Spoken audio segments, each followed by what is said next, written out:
বৰচলা অংগনবাদী কৰ্মী সহায়িকা সন্থাৰ উদ্যোগত ঢেকিয়াজুলিৰ নেতাজী ৰোডত বৃহস্পতিবাৰে অংগনবাদী কৰ্মী আৰু সহায়িকাসকলে বৃহৎ প্ৰতিবাদী সমদল উলিয়াই ৰাজ্য চৰকাৰৰ বিৰুদ্ধে তীব্ৰ প্ৰতিবাদ সাব্যস্ত কৰি পৰিৱেশ উত্তাল কৰি তোলে।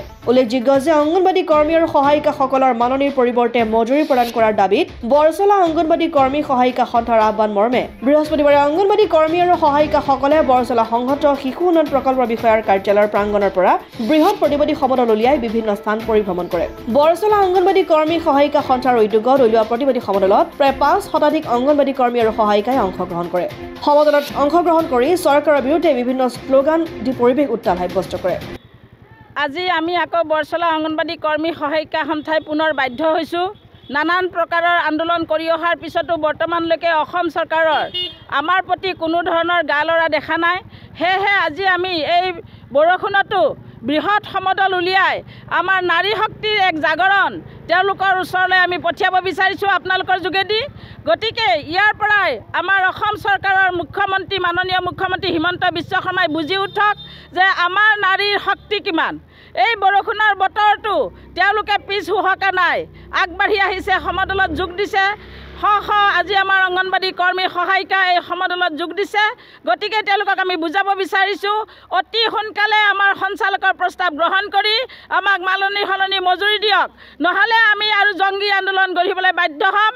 আমি ইয়াৰ পিছত ৰাজপথ অৱৰোধ কৰিবলৈও বাধ্য হ'ম আৰু আমি দিছপুৰ স্তব্ধ কৰি দিবলৈও আমাৰ ছোৱালী সাজু আছে। গতিকে মই ইয়াৰ পৰা তেওঁলোকলৈ আপোনালোকৰ মিডিয়াৰ যোগেদি ক'বলৈ বিচাৰিছোঁ যে অতি সোনকালে যেন সঞ্চালকৰ প্ৰস্তাৱ গ্ৰহণ কৰি আমাক মাননীৰ সলনি মজুৰি দিব লাগে।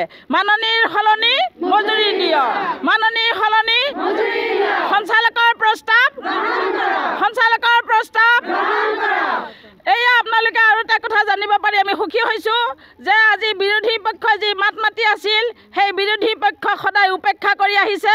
কিন্তু আমি পাইছোঁ যে শাসকীয় পক্ষৰ বিধায়কেও আমাৰ হকে মাত মাতিছে।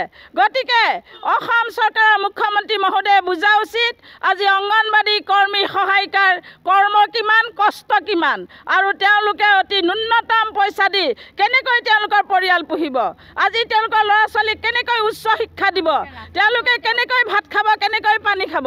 গতিকে তেখেতে এই জংগী আন্দোলনৰ পৰাই বুজা উচিত যে অতি সোনকালে সঞ্চালকৰ প্ৰস্তাৱ গ্ৰহণ কৰক আৰু আমাক মাননীৰ সলনি মজুৰি দিয়ক, মাননীৰ সলনি মজুৰি দিয়ক, মাননীৰ সলনি মজুৰি দিয়ক। ঢেকিয়াজুলিৰ পৰা প্ৰশান্ত বৈশ্যৰ ৰিপৰ্ট, অসম আদিত্য।